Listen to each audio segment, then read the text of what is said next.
Duggie, I have loved his work for a very, very long time. I have one or two of his paintings. He's a collector of anything that takes your fantasy from the street, and until his paintings, which also are hanging around this room, which are just extraordinary. I'm going to deny being a collector. Okay. First off. Okay. I acquire things. Yes. And I keep them for a while and then I get rid of them. I don't actually keep things for a long time. And I've had collections and then suddenly I'm unattached and the collections have gone and I don't really dispose of them, I just let them go. So I used to collect watches, they've all gone. I used to collect sunglasses. I've got a few pairs that I still wear, but my collection long dissipated. I used to collect artist palettes. I have a collection of, you might say I have a collection of Barbie dolls. I do. I have a few, but they come and go. So I like things as sources of inspiration. I like to get excited by something, but I like to let it go. Partly because I've lived in the same place for so long that I have to let it go because I fill up the space too much. Fantastic. So can we take you back in time a little? Yes. Because I'd like to go back to your life in Tidworth and how it all started, your artistic life, because you've got a wonderful story. My father, my parents together had a chemist shop in this little village called Tidworth. And we lived on the main road, which only had houses on the one side. Opposite was a field, whereas children, my brother and I, could just play and wander. But Tidworth's in the middle of an army base, so there were soldiers, there were troops, there were tanks going past the front door the whole time.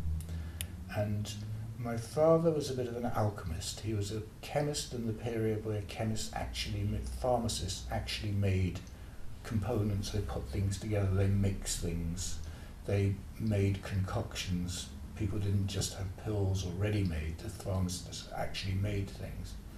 And as children, he was always making things for us as excitement. He would light something that would explode or that would give off purple flame or something like that. Which came first, the art school or the... Architecture school. Then I left home and shared with students, some who went to art schools, and I was still at architecture school. Then I left, I worked in a record shop for a bit, and I met a lot of musicians, and then my flatmates had a band, which was the Pink Floyd. Well, of course. Then I was at art school by that period. And Sid Barrett actually lived with you, didn't he? Sid I lived in this flat called 101, notorious flat, with lots of people lived there. Roger Waters lived there at one point, Sid Barrett lived there at another point, and then after Sid left the Pink Floyd, he and I got this flat together. Yes. And I've been here ever since. So Sid went back to being Roger and went back to Cambridge. Uh-huh. And then Sid and I got this flat the Christmas of 1968. I'd been in America for the first time. I'd got a scholarship. I'd gone across America, discovered New York and fell in love with it. But came home and ended up getting this flat with Sid. And during this period, you must have gone to art school. My first day at architecture school, unforgettable.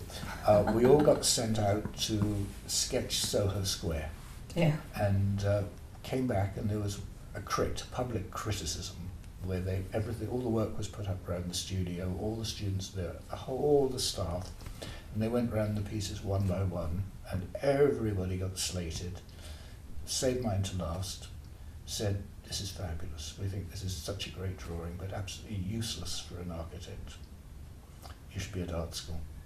That was my first day. That's wonderful, isn't it? And so I you didn't went. think so. I was so upset. Were you? Yes, because it had been a battle to get to architecture school. I thought it was family pressure that made me want to, but they wanted me to go to university. So did you immediately go to art school, or did you give a gap? Between the two, I worked in a record shop, but I worked in a record shop before I went to architecture school, and all the way through college I kept working in a record shop. Music was my alternative thing. I was the one who chose the music that the shop sold. I quadrupled the sales within the first month of working there. Oh, wonderful. I would play traffic stopping music. This is the sort of real flowering of English culture down the King's Road. Absolutely. And that was my... I lived off the King's Road. I went to art school off the King's Road. My friends were on the King's Road. Art school was dreadfully dull in comparison to the life on the street outside. And it really was a glamorous street life that... We're talking before tourism. We're talking before the masses came to London, and this was the period which the media started focusing on London for the first time. And it was my local. It wasn't... It was real. Yes, yeah. So tell me, when did you start sort of painting? You got into art school, and where did you get into? I started painting when I was about 12, 13. It was just what I did. Yes. I started from making things, it became paint was my thing. And I started experimenting with paint when we moved to Andover. We had a garden with a terrace, and I would paint outside, and I would put the canvas on the ground and pour the paint and let the wind blow it onto the canvas. So I was doing abstract. I'd seen Pollock on TV, and I'd seen Pollock with the media taking the piss out of him, which they did early on. Yes. Not now, of course. In the early 50s, it was like, look at this guy, look at this crazy man. And I thought, I want to try that. And it wasn't conscious, I just did it. And so I was experimenting with abstract paint from very young. Even when I was at architecture school, I don't think I had time to paint at architecture school, but as soon as I left, then, and never thought I'm going to be an artist. I actually thought I might be a sculptor when I first went to art school, but I ended up painting in the sculpture department until they threw me out. So let's talk about glamour. I have a quote that I didn't originate. Glamour and charisma equals power. And I find there's a truth in that. Luciana was one of my closest friends. She was the closest female artist to me for maybe 20 years. We would talk on the phone every day. If we didn't see each other, we could spend 3 hours on the phone every day quite easily, and we'd often talk while we were painting. And she was very much her own woman. Everything she did with such style, but it was from her. It was so effortless. It was just Luciana. She shocked people in that she wouldn't shave her armpits. She thought that was very unfeminine to shave. And she could casually expose her breasts and look completely poised, and if she was dressed, she could carry it off out in public. She had the tits and she had the bottle, I always say. I have painted her since she died. I didn't paint her while she was alive because she didn't see herself, she liked to see herself as her own person and not somebody else's subject. She was photographed a lot by other people. There's going to be an exhibition about her this year in Liverpool in June, an exhibition, Luciana, Artist and Muse, where some of her work will be shown alongside other people's work about her. And you've also done sort of iconic pieces. I don't know if you've done Michael Jackson, but you've done Clockwork Orange, you've done Lady Diana. My Clockwork Orange came about as a commission from Stanley Kubrick before the film was released. Unfortunately, I wasn't versatile enough to do, he knew exactly what he wanted, but he wanted me to do something. He'd been to an exhibition of mine, he loved it.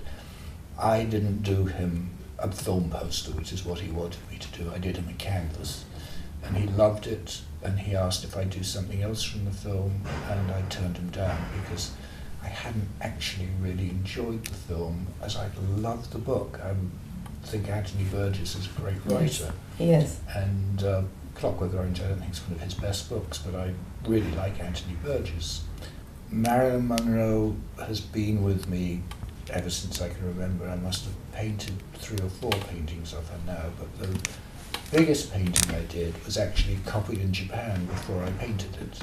There was an artist in Japan who absorbed my work so much that he started producing things that looked like me, but I hadn't done them. And when I saw the Marilyn Monroe, I thought, well, it looks like it's my painting, but I haven't done this. So I did it afterwards, and I signed my name in Japanese on it. He saw that, and he did a bigger copy of it afterwards. I love that. A huge copy of it. Yes. And Princess Diana? What interested you about her? The first one, actually, I did her as Lady Diana. It was a commission. It was a commission from Japan, in fact. And she was a neighbour when she got engaged. She lived just around the corner. And I suddenly saw all these sort of nasty people out in the street outside this block of flats thinking, what's going on? Why are these horrible people there? And they were paparazzi trying to get photographs of her.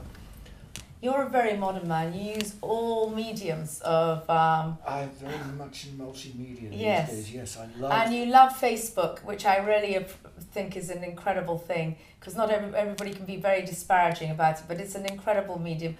It's also very artistic, and so is your Instagram. And I love your photographs, you know, when you go around the... Can you explain, tell people about that? I did photography at art school as a subsidiary, but I never really got into it. I never really liked holding a camera in front of my eye. But when you got digital and you didn't need to put a viewfinder up in front of your eye, once I got used to looking down at a screen or looking at a screen, that was one thing, but I still didn't get into taking photographs until the mobile phone and the camera went together. And that's incredible. I loved the phone. I had to have a phone. And I always talk on the phone. I love chatting on the phone. So having this phone camera in my pocket the whole time meant the camera started getting used. And putting them on Facebook, I put them on as just around the corner because that's where they were. But I started getting this feedback from people saying, first off, I was making them see the neighborhood they lived in new eyes. Then I'd get strangers coming up to me and saying, just around the corner, just around the corner. And I thought, so that led me into more and more attachment to doing this. From Facebook I went to Instagram. Yes, that's a natural progression, and I love the way Instagram comes up on surprises with other people's postings. Now I make film that's a mixture of collage. It's a mixture of things that I randomly shoot, that I can be still, can be moving, things that I randomly come across on the internet, things that I've made, things that I'm making visually, myself drawing and painting. I mix them all up with words and music that I'm making as I'm going along, and I don't really know what the end product's going to be, but I don't know where I'm going, but there's this randomness that forms and leads me to something that I'm quite enjoying doing. Yes, and after this I've got a meeting with a record company who are interested in putting out what I've been doing as an album. So that's a new development. Now I got the computer, I have to go back to Luciana. Yes, exactly. The sadness of Luciana's death, it was a real shock, but she left me with money. And I took a while to decide, and I bought my first computer with it. And it was the most expensive thing I'd ever bought up until then, because I don't have a car and I don't own my home. So the computer was, and it was her money that bought it. I thought I was just going to make collage, which I was already doing, without cutting books. I thought I'd be able to do it on the computer. And I thought I'd archive my past. Well, the first thing I did was a collage that I'd started, hadn't finished. I scanned it, and I suddenly thought, I can turn this into a drawing. I learnt quite quickly how to draw, because I drew in the past on graph paper with tracing paper layers on top. And the computer puts up a grid and puts up layers, so it goes together. And this first image was a woman. I turned it into a line drawing, and I suddenly thought, I magnified it on the screen for the first time. I thought, if I give it a beauty spot, change the hair colour, it's Luciana. And it's like she'd popped out of the computer and just said, paint me. So I did a life-size painting from this image on the computer. My immediate future is a conversation with the record company about putting out an album of the music I've been working on. And I don't know if that would lead to other things in terms of an exhibition, because we're talking France as the base of where the record company is. At the moment, I've just had work in an exhibition in the Modern Institute in Glasgow, and I'm going to be doing something with them next year on a much bigger scale. I've about got the Syd Barrett painting that is next door is scheduled to go in the V&A's Pink Floyd show in May.